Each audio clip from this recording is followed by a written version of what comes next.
Hi, I'm Mary Ev Harrington with Expert Village, and because award season is just around the corner, that's your Oscars, your Golden Globes, you're going to need to be planning some menus for those parties that you'll be having.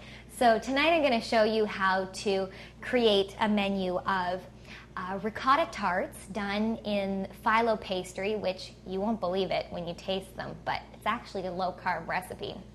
Some delicious sun-dried tomatoes and some garlic in there.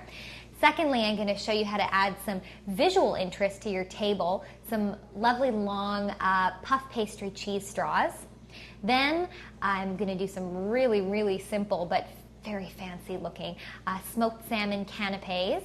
And then finish off with something green on your table, some mâche, which is just a very mild lettuce, served in fricos, which are Parmesan crackers, and then just talk about some cocktails. So, let's get started.